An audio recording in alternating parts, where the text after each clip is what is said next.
pronouns are he, him. I am uh, I'm a white guy, middle aged with graying hair. I am wearing a checkered white and blue button-down shirt with the navy blue jacket. I'm sitting in front of a green background with the words NYC votes behind me. Um, so moving into the meeting, before we get started, I want to invite anyone who has joined us tonight to provide testimony in person to raise their hands on Zoom now using your raised hand feature down at the bottom um, of the screen in Zoom. If you're here to provide testimony, if you're here to speak, please let us know by raising your hand. And CFB staff will take note and make sure that we call on you during the hearing. If you'll raise your hand and keep them raised until testimony is over. If you're not able to use that raised hand feature down at the bottom of the screen, you can note your intention to speak in kind of the Q&A section, which you can also find at the bottom of your Zoom screen. And we can promote you to panelists to join and address the committee in the order we see your hand or your message in the Q&A. I know I saw one hand get up early. I don't know if that was someone who came to testify or if you had a specific question. But I invite you to put your question in the Q&A if you've got a question you'd like to raise up for us. I would like to just start off with a note. Actually, before I do want to note kind of one or two accessibility features. We've got ASL interpretation available. I hope you see the interpreter spotlighted on your screen along with me. There's also interpretation in Spanish available. You can find that at the bottom of your Zoom screen. There's an interpretation button down there. If your screen is a little bit small, you can access it to the little more section down below. That is also where you can find captions if you're looking for those. But I would like to start as before we get into testimony with just a short note on what the VAC is for some folks who might be joining our meetings for the first time, or to provide a reminder for folks who've joined us before. So the Voter Assistance Advisory Committee, what we usually call the VAC for short, advises our city agency where I work, the Campaign Finance Board, on our voter engagement efforts. It also recommends changes to help improve New York City elections. The committee normally consists of 9 members, and they're appointed by different members of the city government. So when appointing members of the VAC, city lawmakers consider their experience with groups or categories of residents that are underrepresented among those who vote, and community voter registration, civil rights, and disabled groups. That is our charge in the charter. This is the moment in the meeting that I would introduce members of the VAC who have joined us and ask them to introduce themselves. I know that we have 1 or 2 members of the committee who are looking to join us and running a little bit late. We've also got a few seats open on the committee. So we're going to move. We are here to provide a venue and provide an opportunity for folks, members of the public, to provide testimony and share their stories about their experiences in the general election. So we'll be able to get right to that. The main event of the evening, as I said, tonight's hearing is centered around the voter experience in the 2024 general election. So, as I'm sure everyone who's joined us tonight is aware, this past November, New Yorkers voted to elect candidates to a number of offices at the federal level, including president, vice president, and members of Congress. New York City voters were also given the opportunity to decide who they thought would best represent them in the state assembly, in the state senate, and in some parts of the city, in judicial offices. New Yorkers also voted on 6 ballot proposals that we discussed in more detail at our last VAC meeting. All of those questions, except for one, were passed by the voters. So with all that mentioned, I really do want to start the conversation by recognizing the tremendous amount of work and effort by our colleagues at the Board of Elections to make it possible for New Yorkers across the city to vote in this election. Turnout across the city in last November's election was slightly lower than it was in 2020, but still impressive. According to the unofficial results tabulated by the BOE, nearly 1.1 million people across the city turned out to vote. Um, whether in person, early or on election day or by mail ballot. And I want to extend a huge thank you to the poll workers across the city who worked tirelessly throughout the early voting period and on election day, navigating new challenges and novel questions, and really, doing kind of the grunt work, like the real important work of providing New Yorkers with access to the democratic system. So, I'm really just thankful for all the work that goes into and went into this year. Um, the mechanics and really just opening the doors and providing the opportunity for New Yorkers to be heard through our elections. So, as I mentioned, tonight we're going to be using this time to hear from the public about what they experienced in the election. And we're anticipating both spoken testimony from attendees who've joined us here, and we're planning to share out a few of the many written responses we received. We put out a call to folks who are part of our community online, both by email and on Reddit. We'll be able to share some of those stories with folks tonight as well. So here are some of the prompts that we suggested for people to share their thoughts and provide their testimony. Were you able to find the information you needed to engage and vote in the 2024 elections? Were you able to easily locate your poll site? Did your poll site change? Did you experience any accessibility related issues while voting? Did you vote in person on election day, during early voting, or by mail? And last, how was your overall voting experience? Those were the questions that we put together as a prompt for folks to kind of start to put together a story. But your testimony tonight doesn't need to rely just on those questions. Um, so looking forward to hearing what people have brought with them to say. We're going to start off with hearing from folks here on the call before getting into some of what we received online. Just as one more reminder as we get started for folks who joined us a couple minutes late, as a reminder, anyone who wants to speak should raise their virtual hand on Zoom using the raise hand feature in Zoom. Please keep them raised until testimony is over, so staff can be sure to make sure we're ready to call on you and bring you into the meeting and give you the spotlight here on Zoom. If you can't find or cannot use the raised hand feature, please go ahead and note your intention to speak in the Q&A, which you can find down there at the bottom of the Zoom meeting. We'll prompt and kind of promote folks who've expressed interest in testifying. We will promote you to panelists in Zoom one by one to give your testimony. And so when you get that alert in Zoom, please accept that alert to join as a panelist. So we are going to get started with our first speaker.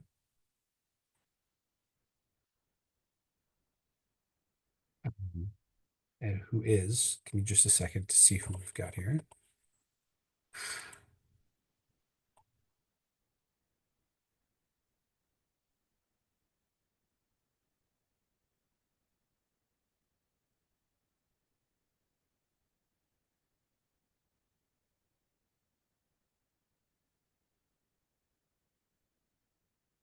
Ah, here we go. Please, when you come on, if you're able to join, come on camera, and once we can hear you, state your name and please share your experience.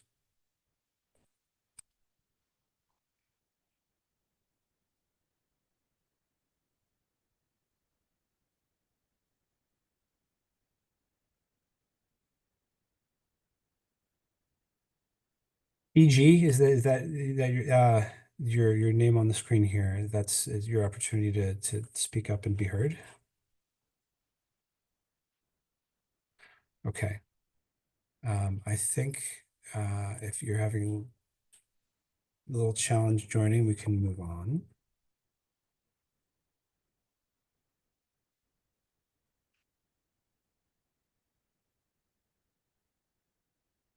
All right.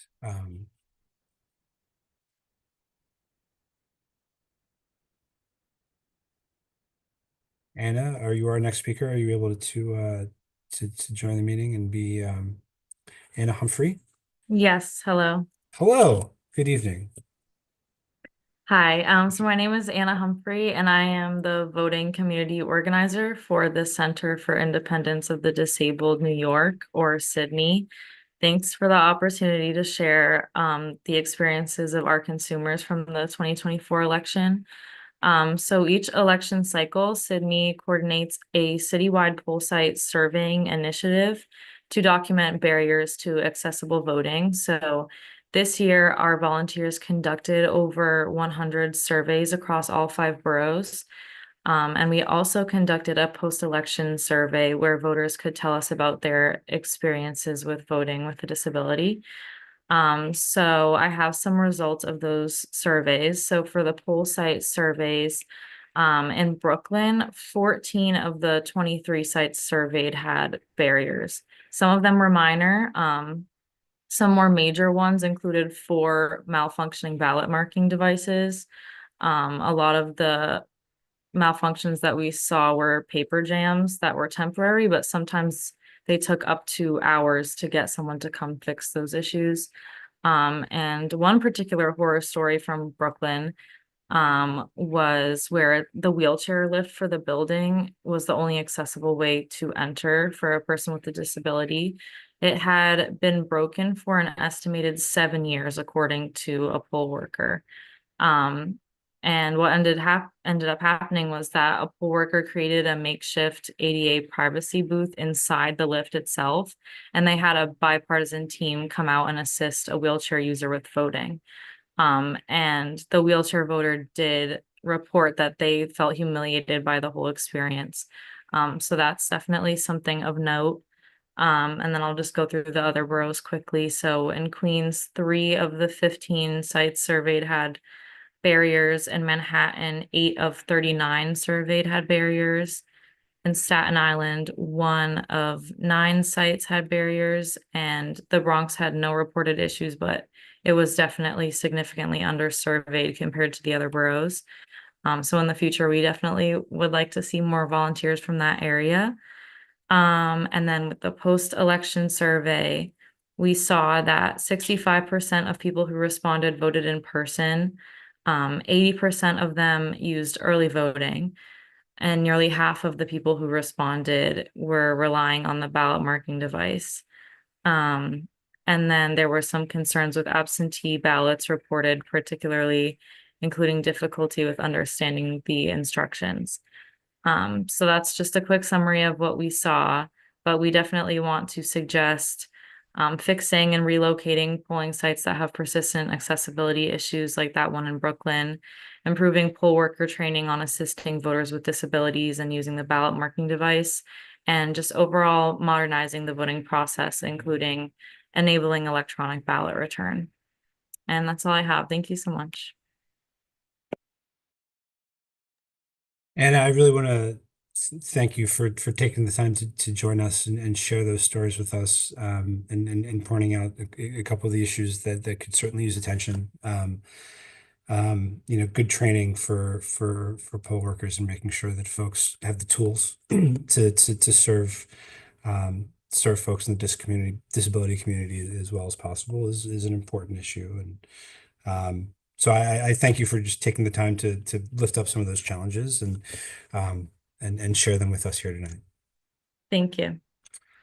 So really appreciate it. We have next for to join us on the panel, Grisel Ortiz Thompson.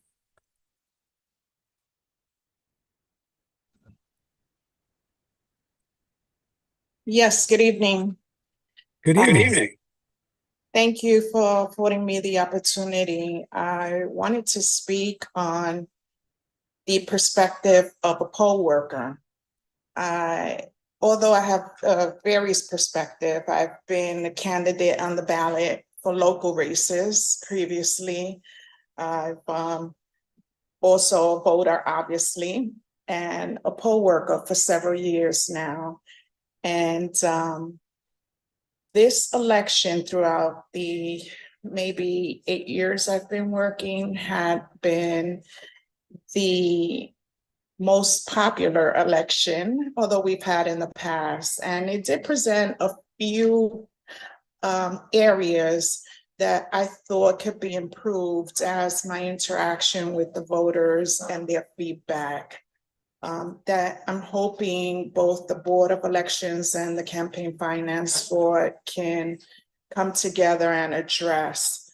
The first issue being that the voters who requested ballots by mail, there were few who submitted their ballots prior to receiving the guide from the Campaign Finance Board. And so my suggestion is that maybe the Campaign Finance Board can coordinate with the Board of Elections as to the date that these ballots are being sent out, and have the guides maybe a few days prior so that they can get familiar with some of the candidates, particularly the judges. That's an area where a lot of people had some comments. And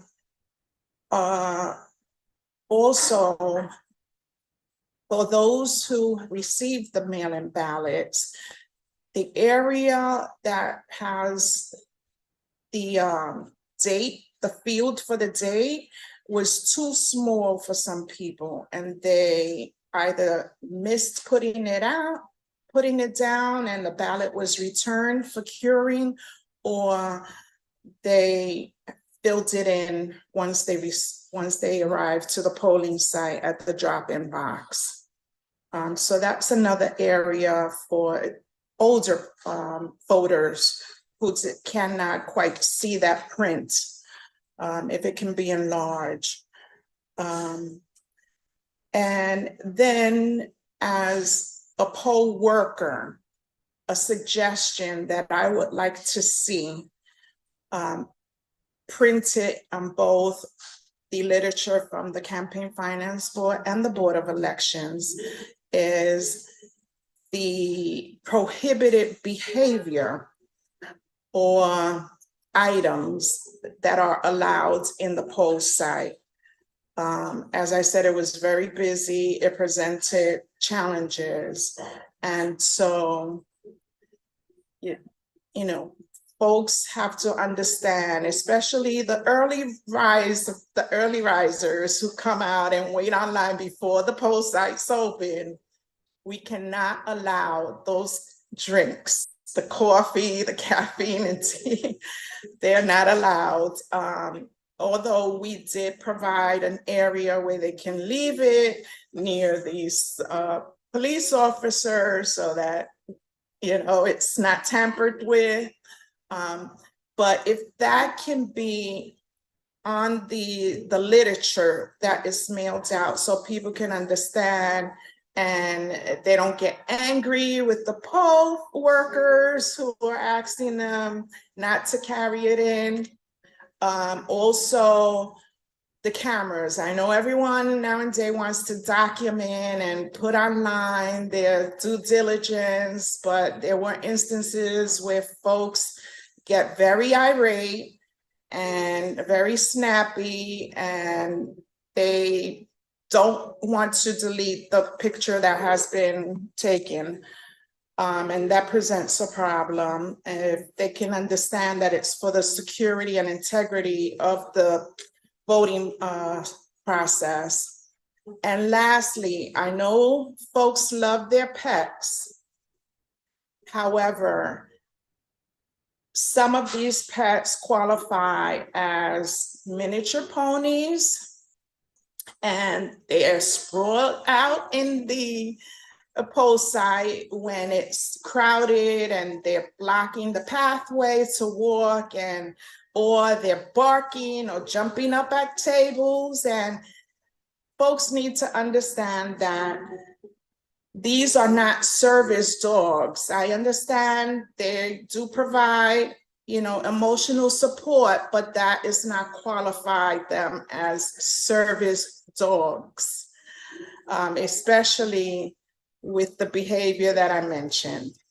And so, yeah, I just wanted to interject my experience from those two perspectives. Well, Grisel, first of all, thank you for being a poll worker. You're welcome. Thank you for putting in that work to help New Yorkers vote. I mean, there's some really, important reminders in there that as we go to vote, this is part of our experience as New Yorkers. We share this space. Important even as we exercise our rights, our franchise, our power to be heard in the political system, that we're being mindful of our neighbors, and respectful and looking out for each other. So I appreciate you. I appreciate you taking the time to be here and to share your perspective and your thoughts. Well, I have one other suggestion.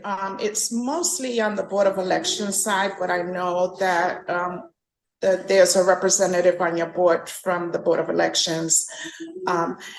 We're living in a world where now you get rewarded for coming out to vote, and it's a promotion.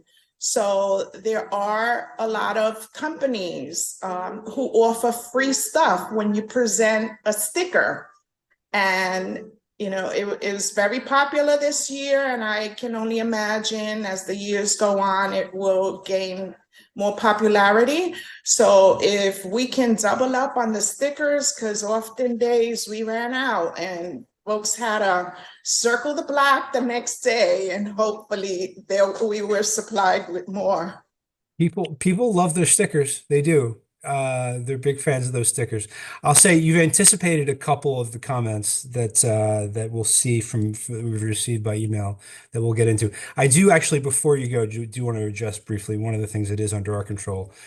As you mentioned, the voter guide, and that is a theme that I think we also heard from folks who wrote into us that it could be difficult to find information about some of the what was on the ballot, particularly around judicial races, and that is a particular challenge. And we are.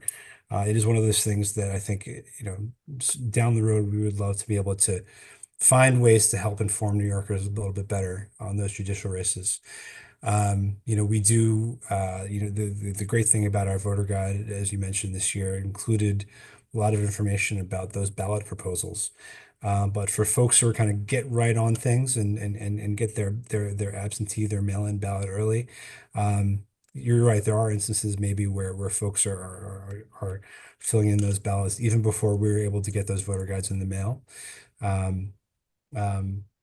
or even to post it online. So it's a good piece of feedback for us, and so I appreciate you coming to share it. Thank you for the opportunity to speak. Appreciate you. I do want to mention, we're gonna take a brief pause. We're gonna look at some of the written testimonies and comments that we've came in. Before we do that, I do want to just note that one of the members of the VAC have joined us, Danielle Gerard. Danielle, if you want to kind of pop on and say hello before we keep going. Yes, hello, everybody, and thanks for coming. And I'm sorry I was late, but I had another board meeting I had to attend. I apologize. But I do want to say that being a poll worker is really difficult. And I hope that the person who was just speaking is still on, because we just so appreciate the service of the poll workers. It's a thankless job and completely necessary. And I just wanted to say thanks. Thank you so much, Danielle. Okay, so before we call on our next in-person testimony, we wanted to share, again, as I noted, some of those written responses we received to a call out for stories to our kind of email audience and on Reddit.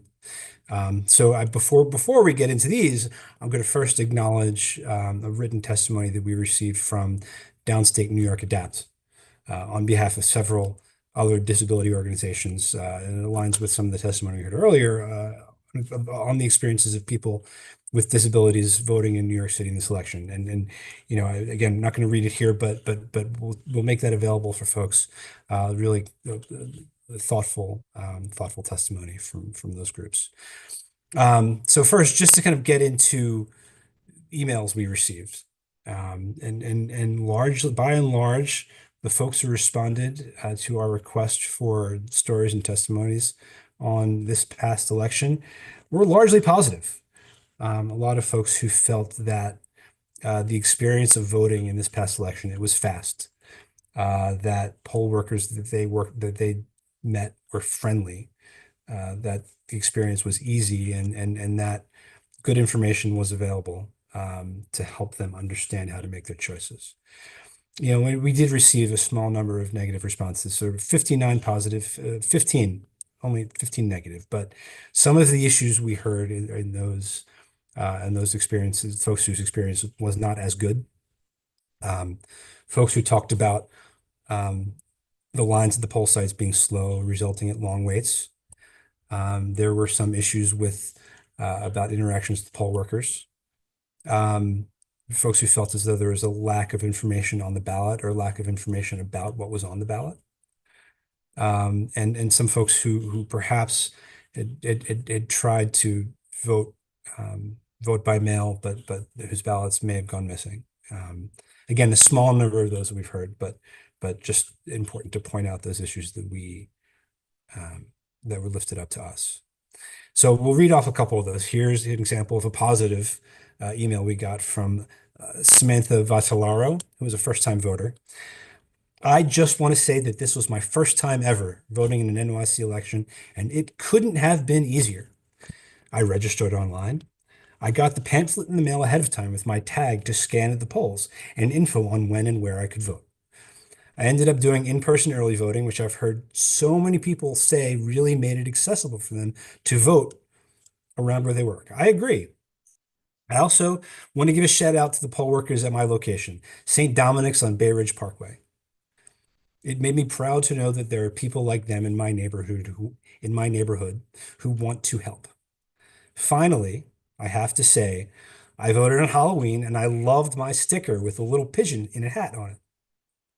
Great job and all the hard work on your end to make it go so smoothly on my end. That was from Samantha Vattalaro, and I just got to say, the Halloween sticker with the Halloween pigeon was a big hit with folks I know. A lot of fun, and like I said, people love their stickers. Here is another positive response we got from Catherine Medina, who also had something to say about stickers and about the ease of voting this year. She said, I found the voting experience to be easy, simple, and quick. This could be due to the fact that my poll site is easy to find and only one avenue away. There are always lots of signs posted and arrows indicating where to go.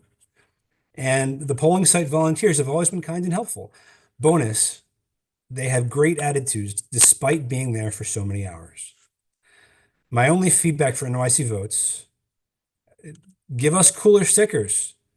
All these adorable pigeons, rats, and cats need to be given out at polling sites. Send them in the mail to encourage people to open their pamphlets.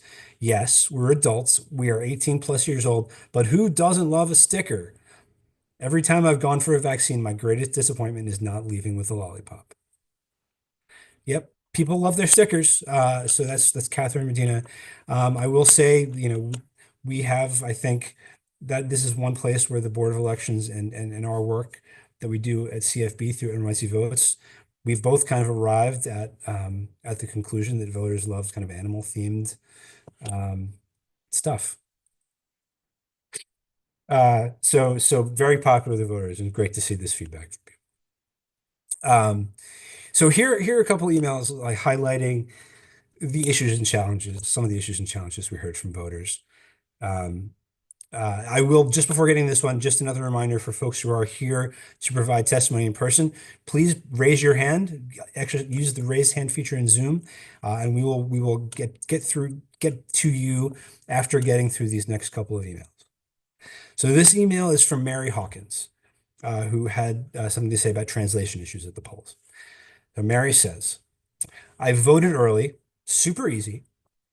and worked as a first-time poll worker on election day. We really, really needed, pardon me, we really, really needed Nepali and Bangla language translators. There was one woman in the whole place who spoke Bangla, and no one else spoke any South Asian languages. It's Jackson Heights. A third of the people I helped preferred Spanish language explanations of their ballots. I'm an okay enough speaker for Spanish, but the specialized vocab is really important to get right. I would have loved to have city resources to help me practice in advance. Really appreciate Mary's email. Appreciate her stepping up and being a poll worker. Translation issues are issues that are really important to us at CFB and NYC Votes. We do have done a lot over the last few years, both in collaboration with Board of Elections and others, but to ensure that information and materials on elections are available and accessible in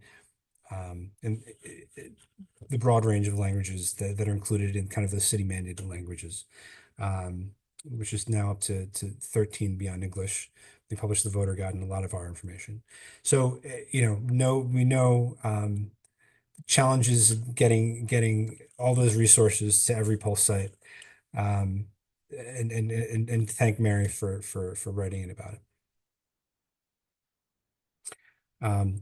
One more email on some issues and challenges faced by voters at the polls. This is Simone Gainey, had wrote in about registration status. I'm a proud resident of the Bronx, currently residing in Mott Haven.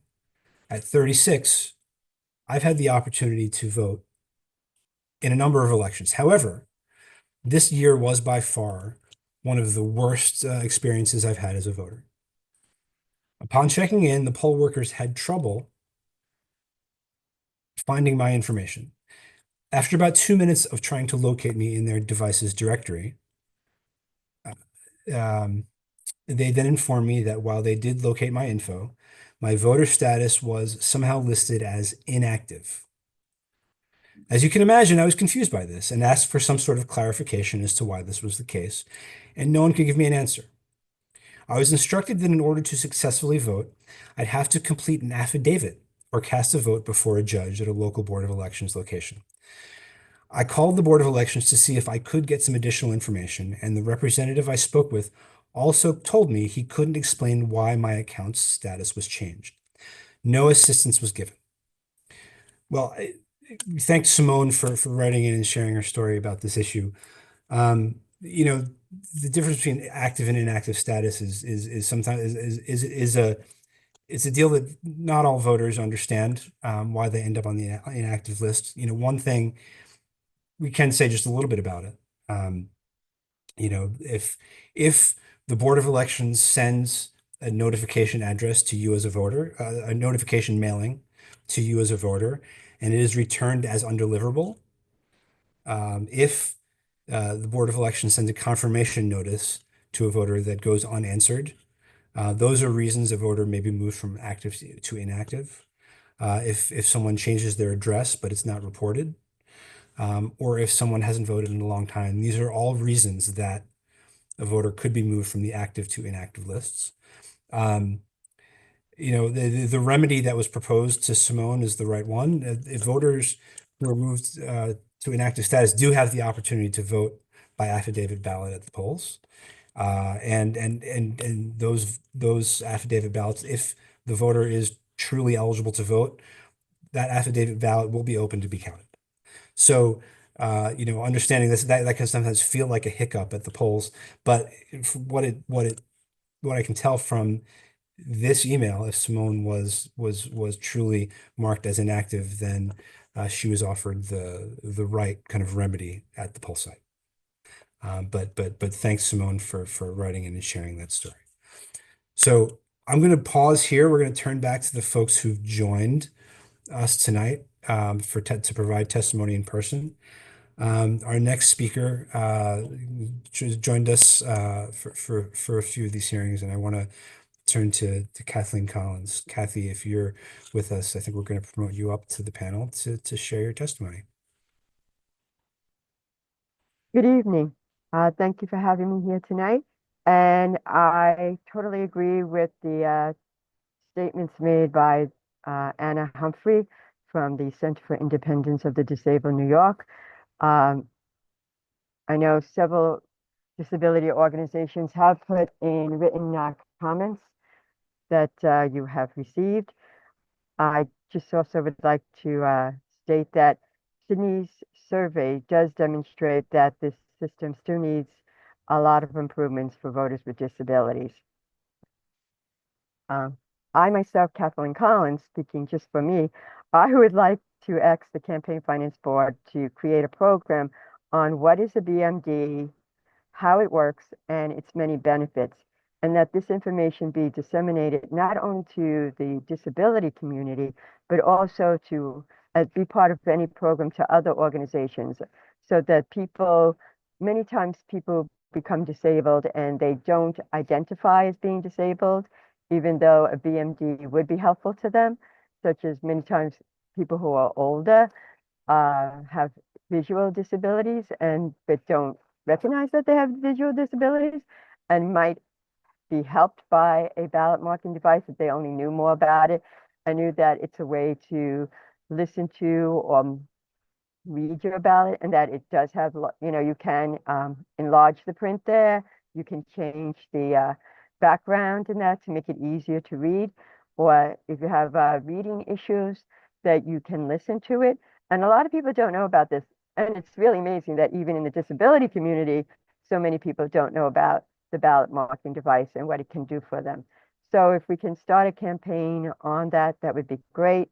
I really would like to see the ballot marking devices demystified and let people know that anyone can vote on it, not just people with disabilities, so that that makes people, use it, and it does become demystified for not only the voters, but also for the poll workers then. Just one other thing, also, I would like more information be put out there about the accessible ballot that can be used from your home. I know there's still a problem with it and that you have to print it out, but at least people should know about it and that this is an option for them. Lastly, I would like to be able to see sometime in the future the Campaign Finance Board maybe help with focusing on getting greater access for people who are incarcerated before in jails, who have a right to vote, but apparently don't have access to a ballot marking device, nor to an accessible ballot that can be emailed to the jail. So I think this is an issue that we need to work on together, that we can then bring to the Board of Elections attention, and also to the New York State Legislature's attention. We may need some type of legislation on this. So thank you for listening to me tonight, and we really do appreciate all the work that the Campaign Finance Board does and the Voter Assistance Advisory Committee does too. Thank you. Kathy, really, really appreciate you being here tonight, and as always, sharing your thoughts and speaking your mind. I do want to, I want to kind of like go to some of the comments you made about the ballot marking device, and we've been in conversation with BOE on the issue, and I'll just point out it is again, I think you said this intended as an accessibility measure, but really it has the potential to make everyone's voting experience better. And so kind of demystifying it and letting more people know about it is a way to kind of to do that and make sure there are more stakeholders. I In I think that would be great. I just wanted to mention one other thing. We yes, didn't put it in our comments, but there was also a issue for a person I know who has a visual disability, and that was in the Daily News. I thought that person might be here tonight to testify, so I was going to let them speak on their own behalf. But if you could just, if you need a copy of that article, I can send you the text of it. And one of the problems that that gentleman had, I understand, is that he was trying to use IRA, which is a system, because he was having problems with the BMD. So as a backup, he was going to use IRA, which is like an app program for people to be able to have the ballot read to you. And the people at the poll site thought he was going to, be videotaping, when that was not his purpose. And so they called the police on him, I believe, is my understanding. So maybe we need some kind of training on this too. Thank you. Thank you so much. And just also, I think that if you could send that article along, that'd be great. I also want to just kind of thank you for kind of lifting up that kind of the intersection between the disability community and the community of folks experiencing issues in the criminal justice system. Those are both important audiences for our work at CFB, the work we do through NYC Votes, but really pointing out how they can intersect and kind of work together to create very specific barriers for voters. It's an important point you've lifted up and raised, and so happy to continue a conversation about it. So thank you for raising it tonight. Thank you. I mean, I really appreciate all our disability groups and Anna Humphrey, she's been doing a great job. So thank you, Anna, for your work. Thank you. Thanks, Kathy. We are going to hear next from Michael Ring. I know we have a couple more hands, and we'll make sure to get to everybody, but next speaker, Michael Ring. Are you with us, Michael?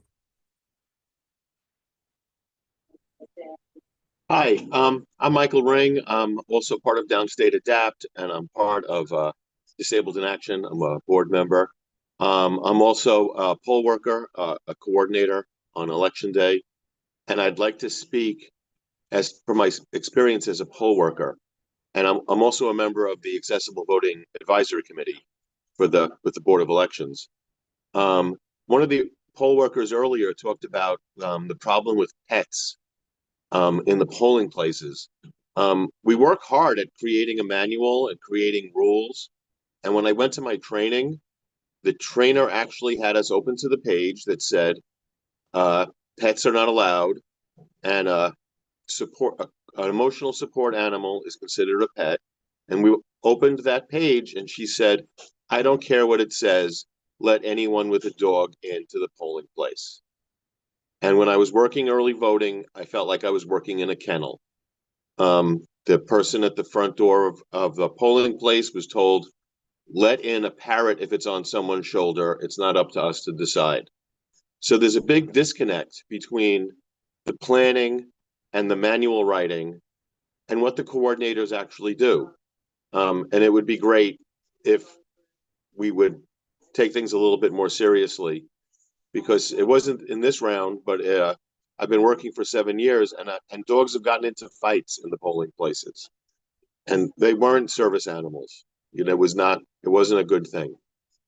On a separate issue, and something I've been bringing up every time I speak, is the ballot marking device is tested in the warehouse, and it works. And then it's rolled onto a truck, driven across a borough, unloaded from the truck, and left in some school cafeteria for a couple of days. We don't know it's broken until a voter tries to use it. If we would test it as part of that 5 to 6 a.m., just run a piece of paper through it, something, because that way, if it's jammed or if it's going to jam, we'll know at 5:30 in the morning and we can call a technician. But if we don't know it's jammed until a voter comes at 11:30 in the morning to vote, they have a problem. I mean, when I vote, when I'm the coordinator, I get my ballot at 6:01. I'm the first person to vote. I use the BMD, and I'm happy it works. And if it doesn't, we can get it fixed, hopefully before someone who actually needs it. Well, I need it, but hopefully we'll get it running. So I just keep bringing that up.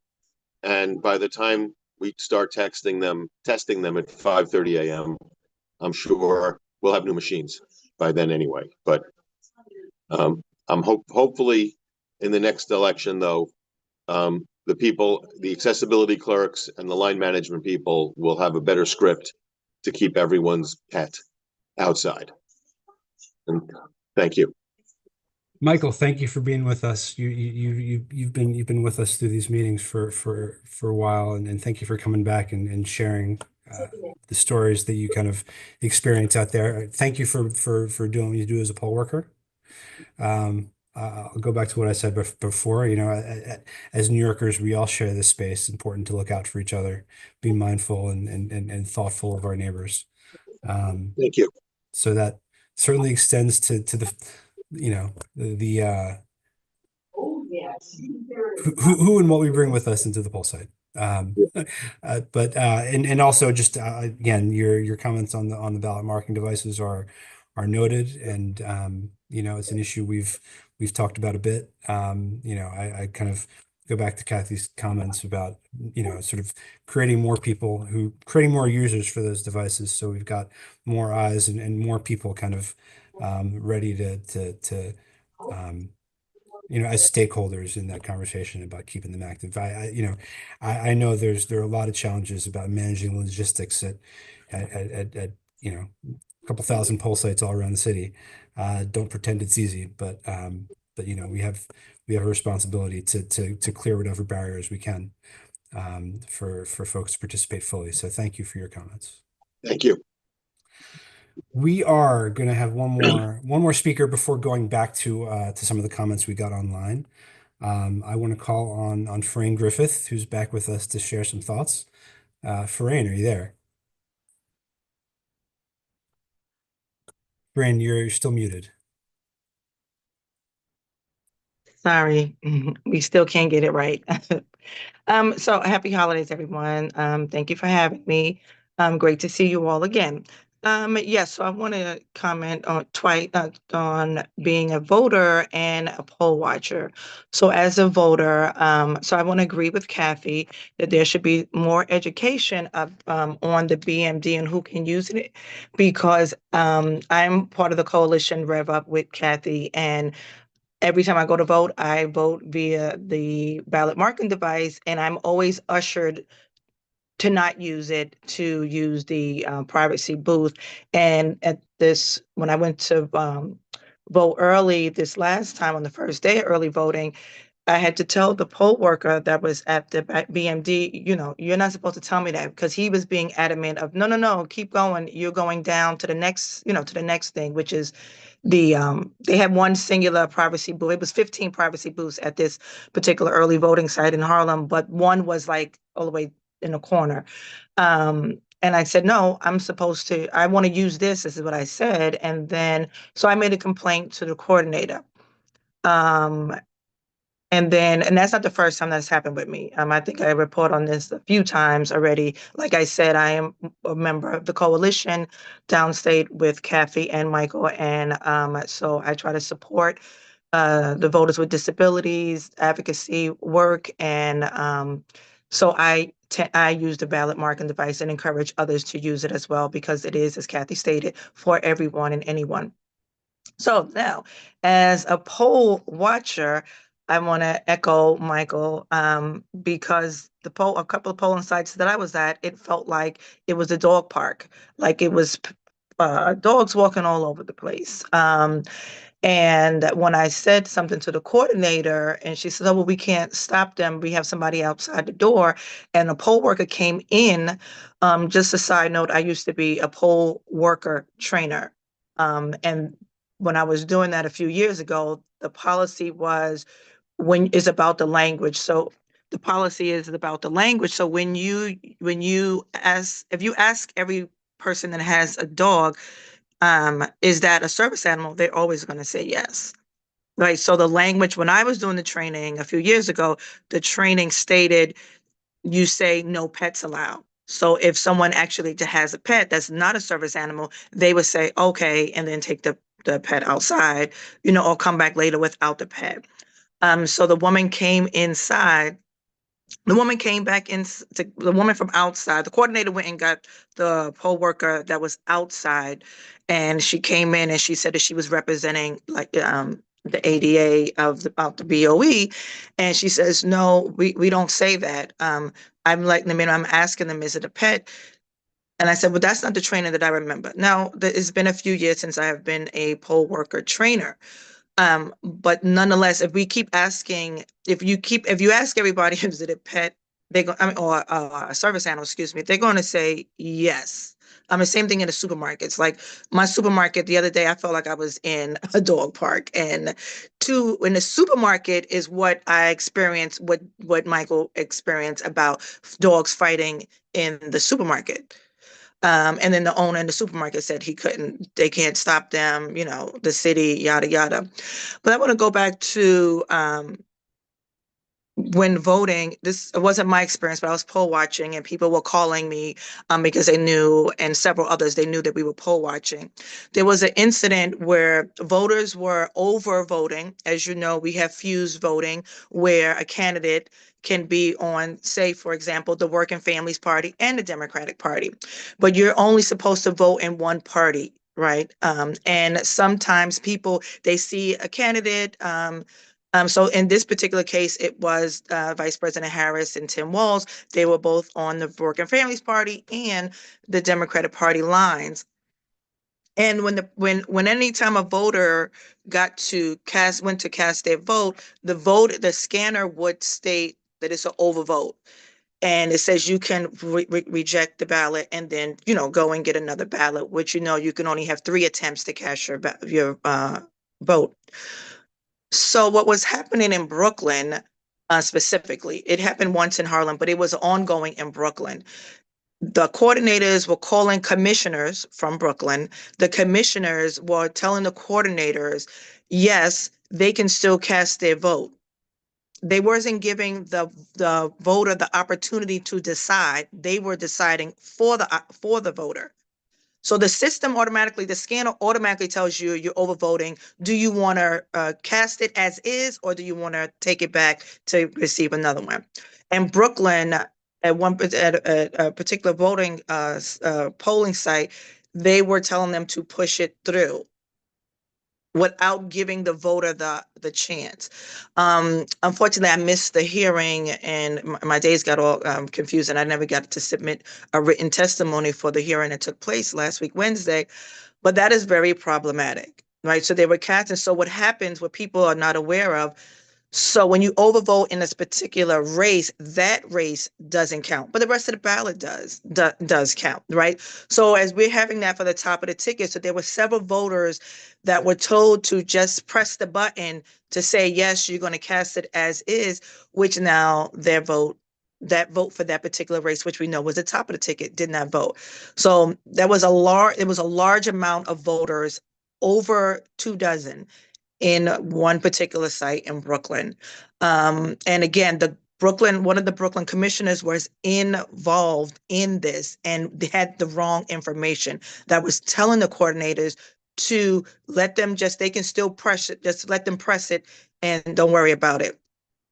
And then there was a discrepancy in one of the polling sites because a poll worker was trying to educate the coordinator on how to do, no, that's not supposed to be. You're supposed to pull it back and let the voter decide, and not only decide, but explain why that's happening. All right. So that was one thing. And I just think there needs to be more training, an extensive training with the coordinators in general. As a poll watcher, I poll watch in my community, of course, at several polling sites, about 10 polling sites that I poll watch at for the NAACP. And some polling sites, they don't even know what poll workers are supposed to do. And it's the sign is on the wall. So, when I ask for the numbers, it's like, well, you can't see the book. And no, that's one of the main things the poll workers are doing. They're looking at the numbers from the scanner. They're looking at how many voters came out in that particular voting site. And it just seems, and I don't think that it's deliberately to me, even though I know some of them, I don't think it's deliberately to me. It's the training. And we also know that, unfortunately, well, I don't want to say unfortunately because I'm part of it, but what happens is, because it's the party picks the coordinators first, and then the Board of Election deals with the rest of the pool of coordinators and poll workers, it gets to be problematic because they're not really taking it seriously or not really following through with the training as they were told and paid for. Like, the training is a paid training. So I just wanted to get all of that on the record. And thank you again. And great to see you all, and happy holidays.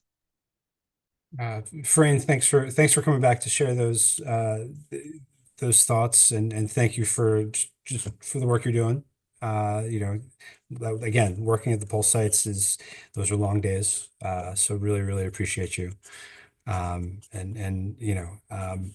some of these stories, they may be happening in isolation, but it is important we hear about them.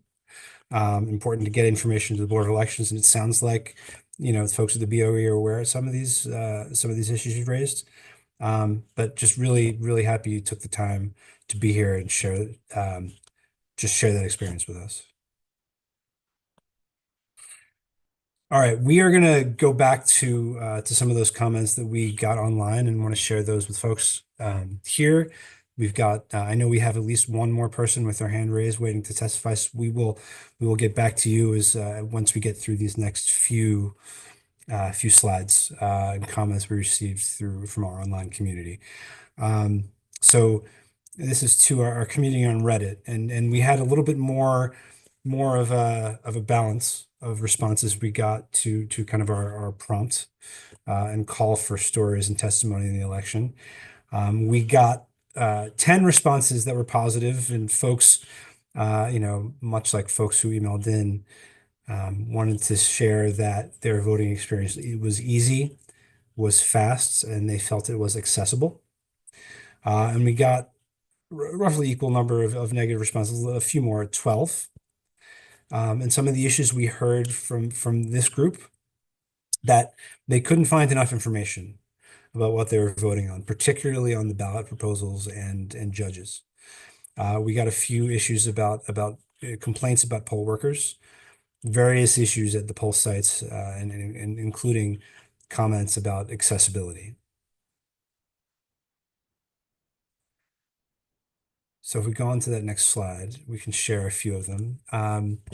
Some sampling of some of those positive responses from Jared Seth. He said, "I voted early by mail. Couldn't have been any easier." User named Leatherstring1641 says, "Pretty good outside of the outcome." Well, this is a nonpartisan space, but we'll take the pretty good. And from Snow Queen _6 said, "I did voting by mail and it was easy and stress-free, no issues, and I appreciated the voting sticker." People do love their voting stickers. Okay, I think we skipped one. If you could go back. Echelon _01. "Everything was smooth sailing. I appreciated the sticker variety." I know more love for the Halloween sticker. Again, big hit with folks I know. A user named So Yeah, I Know. "Mail-in ballot, super easy. Had a challenge about my signature, which was pretty easy to resolve. Just had to sign a document and emailed it as an attachment." So there, I really appreciate their persistence and again, seeing that obstacle and navigating it smoothly. So thanks for that comment. Sorry, I think we go back one. Wide Pop 6050 voted in person early, went pretty quickly, got a sticker. More love for the stickers. From What the Hell Pod, "I asked for an early ballot by mail, got it when the ballots went out. Voted early by mail. It was the smoothest voting experience of my life." Love it. Love to see it. Chocolate Cookie 2000 says, "Super easy. Same voting place my family has been going to my entire life. 5-minute walk from home. Voted in person. Did not have to wait in line at all. Was able to find a sample ballot online with a quick Google search. We have it easier than in NYC than most when it comes to voting accessibility."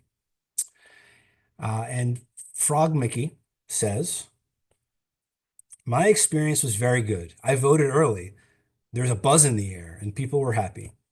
My polling location was large. It was spread out and spacious.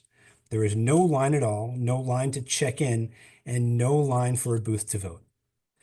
There was no line to scan your ballot. And everyone was still very nice. It felt really strange, LOL. I got several stickers. There is no variety of stickers at my location." So a little sad note there to close it out, but love the enthusiasm we're getting from some of these commenters. And people love the stickers. So here are some of those responses we got from our Reddit audience, highlighting some issues and challenges that folks heard. So if some, echelon underscore oh 01 heard from that user earlier, but wanted to lift up two informational wishes. There were a lot of opinion pieces out there about the ballot proposals.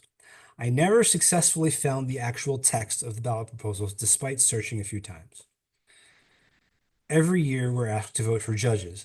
I have yet to find any information about them. Again, so about the challenge finding information online, we've, as I said, information about those ballot proposals in the voter guide, which we made available to folks both online, and if you are a registered voter, you got it in the mail. But still folks wanted to have a little bit more to vote. We talked a little bit about those challenges around finding information about folks running for those judicial offices. Next, we have That's Marvelous, who said, I too was unable to find the full text of the ballot proposals, despite putting some real time into searching, and found that very, very frustrating. It was difficult to know exactly what I was actually voting for. La Fantasmita, I hope I said that right, wrote a comment to say voted by mail, voted by mail, same experience. It's wild that we don't even get basic information about judge candidates and party offices, especially because there are very faction-aligned slates for some of the, quote, what even is this, unquote, offices, like the hard progressive versus the mainline Dems. In my area, there's typically a slate pushed by our congressman that's in opposition to a slate pushed by our progressive state senator. And you wouldn't know it unless you're really in the weeds on local politics. Agreed. Always a challenge to get information on some of those judicial races and some of those in the weeds party offices, which a lot of which happens under the radar and out of sight for a lot of folks. So that's a piece of feedback we get a lot, and happy to highlight it here. This next comment is from Runaway Old Girl. I really agree about the ballot proposals. Furthermore, the language that appeared on the ballot about those proposals seems that it was intentionally designed to obscure what they actually were about, which is bullshit.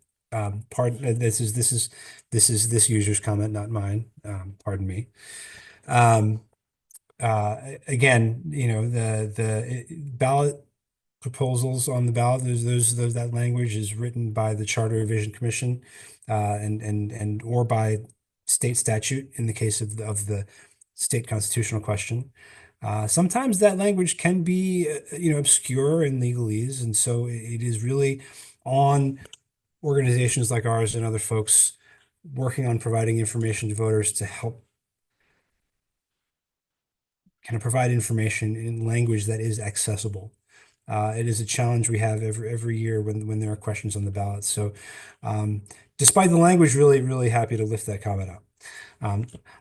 Hot Brown Fun says, almost zero info on the judges. The best I found was 2 weren't recommended by anyone. The others did have some. I voted party line on those. Gotta love political machines. The ballot proposal, I'm really glad I spent some time Googling before showing up. Would have definitely fallen for the trick. Really happy to see users going out and doing their research and feeling empowered as a result. Coggins Matt reports that they voted in person. Location was the same as it has been and easy to find and access. Process was very smooth. I was in and out quickly. My one complaint is that there was blatant electioneering inside the building, wearing campaign affiliated attire from 2 people that went entirely ignored. Echoes some of the comments we received earlier in person. Lima Bean Jean says, My vote was stolen. I arrived at the voting booth and they said that someone had already voted under my name, which I doubt is very common in my Caribbean/Hasidic neighborhood. I contacted the New York Attorney General's voting website and heard nothing back. I was forced to do a provisional ballot, which I am sure was not counted. Well, that is a it's a it's a story you don't hear a lot, and hopefully stories like that are rare. I wonder if we've heard from Labamine Jean which poll site they vote at or any more of those specifics, because that's the kind of story you really don't want to see, where folks feel as though they've been disenfranchised um, um, by someone else. So thanks for including that and sharing that story with us. So getting through those are the comments good sampling of the comments we've received online. We want to go back to bring in some of the folks we have here who've joined us in person to share their stories. I want to welcome up Nicole Yearwood onto the panel and to speak and share your testimony.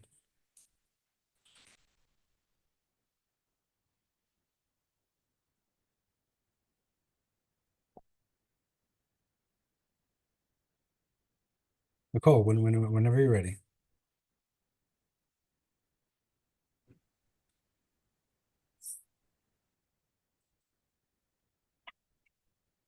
I am on a bus, so I'm gonna go off camera. Is that okay? That's fine. Thanks for making the time to join us, even though you're on public transit. Yes, hold on one second. So, two things. Well, thank you so much for having us here as always. And taking the time to hear from voters. Something that Lorraine mentioned regarding the overvote. One thing I wanted to get clarity on, and someone had also called me about this. They said that what they were told was that if the person voted for the same, so for instance, they voted for the same candidate on two separate party lines, they said that if they were to run the ballot through and accept it as is, that the vote on the left would be counted because they voted for the same person, which I had never heard before. But after the election, I spoke to someone, and I can't remember who it was, but someone I know and trust, and they said, yeah, they do. They would count the vote on the left because they voted for the same person.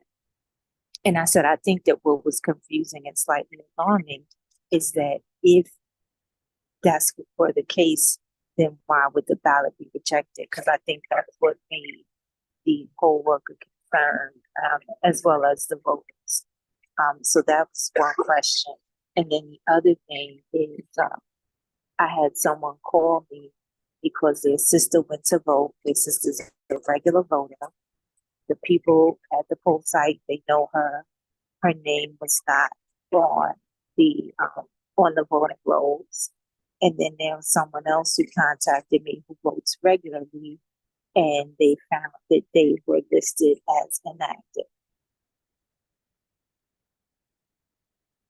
And then another individual also mentioned that someone else they knew was removed from the rolls who votes regularly. So those were just 1, 2, 3, 4 things that I received calls about on election day and questions. Is there someone who can clarify the piece when you vote for someone on 2 different lines, the same person? Well, I think we heard a little bit about that earlier. I think you referred back to Farine's Yes. testimony, and that the machine should provide you that feedback, and I think her comment was that it does, that if you color in a vote for more than one candidate on the same line, the machine should reject that and give you the opportunity to vote again. Right, but Um, what we were told, and what that person was told was that if the ballot is accepted, it will count the one on the left because it's the same person. So I guess if, Working Families was the party on the left of the ballot, then it would count, or excuse me, the left of the ballot would have been Democrat. So the person was Democrat or Republican, that it would have counted them on that line, which is something I had never heard before. So that was the piece I was trying to get clarification on. So I'm happy to follow up afterwards because Thank you. my understanding may or may not be authoritative on this point, but my Okay, understanding is that for a ballot to be valid, you need to vote for one. right. That's what we thought. Right. Yes. So happy to kind of follow up afterwards, kind of with the site to the section of the law that describes it. I certainly can't do it off the tip of my No, tongue. no. Okay, But no but problem. no, but if it's a point that you want to have clarified, I'm sure we could find a way to clarify it for you offline. But Thank you. I appreciate you kind of lifting up those, coming here to lift up those stories. And it is really important. And I know it's difficult to ensure that experience is the same, like high quality experience for every voter at every poll site.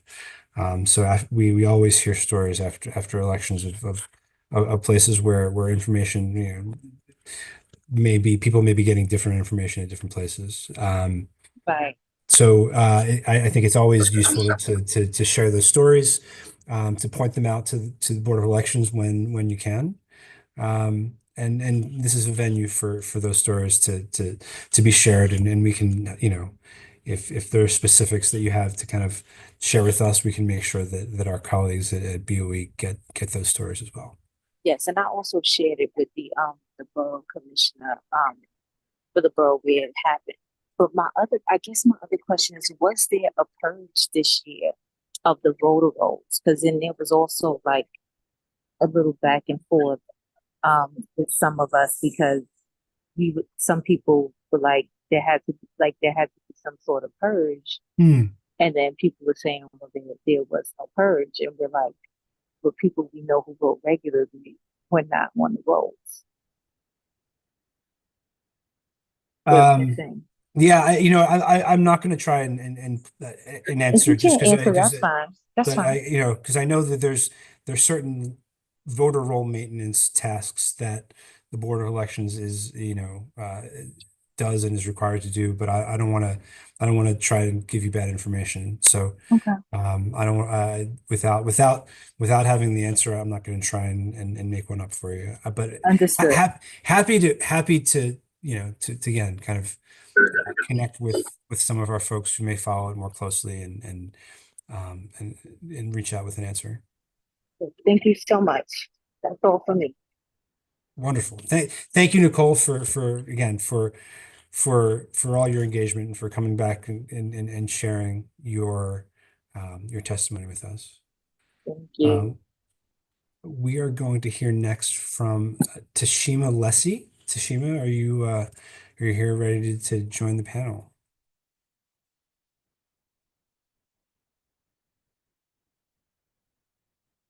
Hello? Tashima, if you're there, I think we can hear you, and please start when you're ready. Okay, thank you for having this. I wanted to share some observations that I made. I was a poll worker. I was an inspector during early voting, and I worked at the scanners on election day. And what I observed is that I think that Haitian Creole translation is needed in our section of Brooklyn. There are some voluntary translators that come there, but I don't think the Board of Elections actually provides a Haitian Creole translator, and we're in the section called Little Haiti, and so it's definitely needed in Little Haiti. We had a couple of people there who spoke Haitian Creole, but it's and they're poll workers themselves, so if they're busy, then it provides an issue of, you know, having the voter to wait for someone to help them out. I want to point out that accessible locations, our locations were definitely accessible to people in wheelchairs from what I observed. But I don't think that all accessible locations are necessarily accessible for everybody. I want to particularly point out for people who are elderly. What I observed is, I'll share a little story where a person came in, I guess, to scout the center for his mother. He would be maybe in his 40s, and his mother's in her 80s. And I guess he wanted to check out whether or not there was if there were long lines. He said he was waiting for his mother. He had already voted, and his mother did not come until about 10 minutes later. And I noticed, since I was sitting at my table and I'm facing the door, when she walked in, and she was this woman stooped over her walker, her wheeled walker, and just steady making it across the gym. And while it took other people literally like 20 seconds to cross the gym, it took her about 5 minutes to cross the gym. So, and she was quite dedicated, and she had her son, and I'm assuming her daughter there, helping her to fill out the ballot. But for me, that's an example of accessible, but I don't necessarily, I mean, I think that woman had to have been tired by the time that she got there. And she didn't even make it over to the BMD. They just set up like a little table for her and a chair, so that she could just sit right there and vote. In a previous year, when I worked elections a different year, same thing happened. A gentleman had reached to the college to vote and realized that he had to walk very far to get in. Once he reached the college gates, he still had to walk very far in order to drop off his ballot. And he just couldn't do it. He just couldn't do it. It was just too far to walk. So I think that that's something that needs to be thought about and talked about. Yeah, and I didn't know until this year, and again, I've worked the elections many years, that elderly voters had the ability to skip the lines. So that was told to me this year. And if that's the case, then I think we need to make that we need to make that more known to more people when they're working there. And I also think that maybe there needs to be like some sort of rest area, if they're going to some chairs along the way for people to sit in, because there are a lot of elderly voters that come in, and they need to be serviced as well.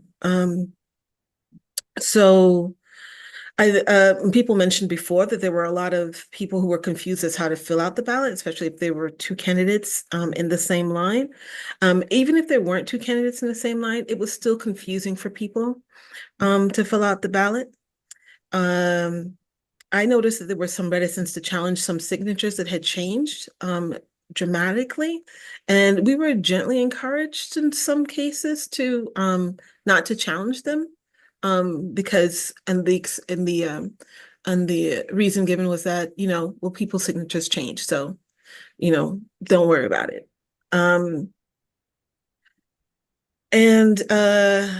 Yeah, I think that that's about it.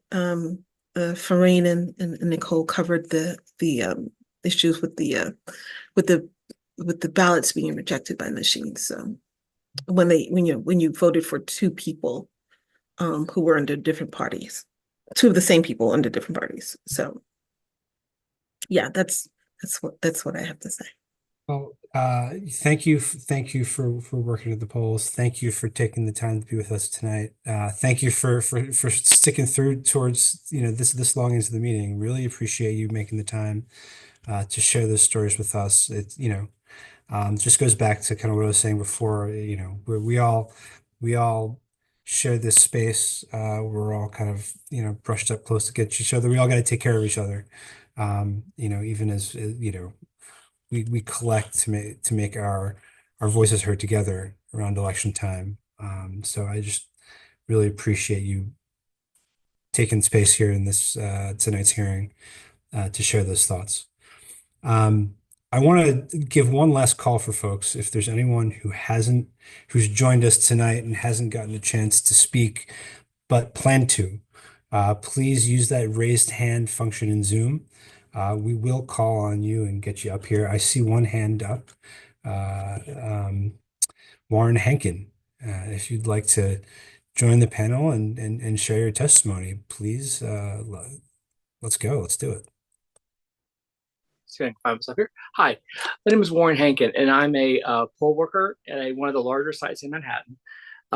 And I've been listening to all this and taking it all in. And I agree with 99.9% of what everybody said.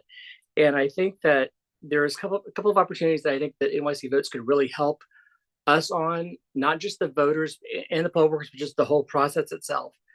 I know there are certain things that the BOE does, certain things that you guys do. One thing that I would love to see NYC Votes do more of is proactively publishing or providing the voters well in advance the deadlines for registration, the deadline to request their ballot, when their early mail-in ballot is due, remind them that they can also drop it off at the poll site. Those are the key things that I really think would help smooth the process. I am really happy to say that all through early voting and through election day, I only had to turn one voter away to vote.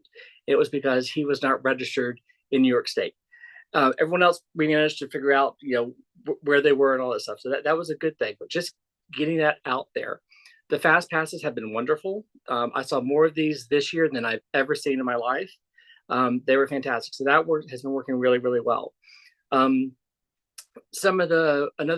thing that I think can be explained really well, in addition to, how to use the BMD, who can use the BMD. I think that's a great piece of information that, like, half a page or whatever you publish would be great for the people to see. Also, why is New York, we don't take voter IDs. We don't use voter IDs. We're a signature state. Helping voters understand that would really cut down a lot on the questions and a lot of the misinformation. I think that letting them know, we check signatures, because signatures, yes, they change over time, but they're consistent. Documents can be faked, signatures cannot. There's a lot of things that we are taught, that we learn, especially with some experience, that we know what we're looking for, quite frankly. And when it doesn't match up, we do challenge it. There's a document for that. We challenge the signature, the voter signs it, declaring who they are. We check a box, we have the paper to document it, and we move on.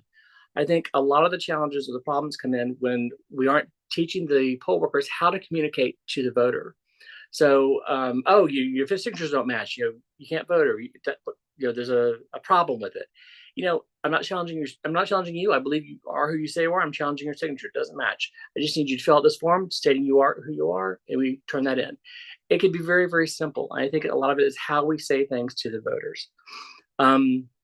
Another thing I think that where you guys could help would be recruiting. We need poll workers. I'm sure that you guys have heard that before. We need lots and lots of poll workers. I also think the flip side of that, and I'm gonna be the one who says it, we need to weed some people out. They've been there too long. They don't care anymore. They're not following the processes. And somebody even mentioned before that they're getting trained, but they're just skipping it, or they're bypassing it. We need to weed some things out and bring some new people in who really are on board with it. And I hate to even say that, but it's the truth. I'm not going to lie about it.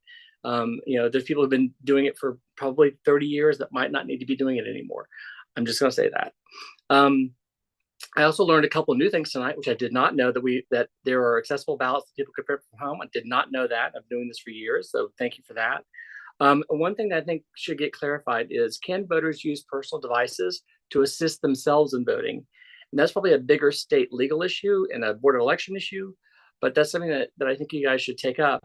Now that technology has advanced, it's time for us to catch up too. So if a voter wants to use their phone to magnify something or to read it to them, as someone said earlier, there's no guideline with that for us right now. We don't know. We have to say, can't turn your phone on, basically, or can't, because we think they're taking a picture. We don't know. So I don't know, maybe there's a list of acceptable apps or things like that, but we need information in order to help our voters vote and to serve them to the best of our abilities. I made a whole list of stuff in here. Oh, one thing I would love to see done is survey the poll workers. Survey the poll workers after the election. Ask us what worked, ask us what didn't work, because you heard a lot of poll workers on this call tonight. We can tell you because we're there, we're in the trenches. And it's important, our feedback, I think, is we're, other than a voter, we're the closest person to it.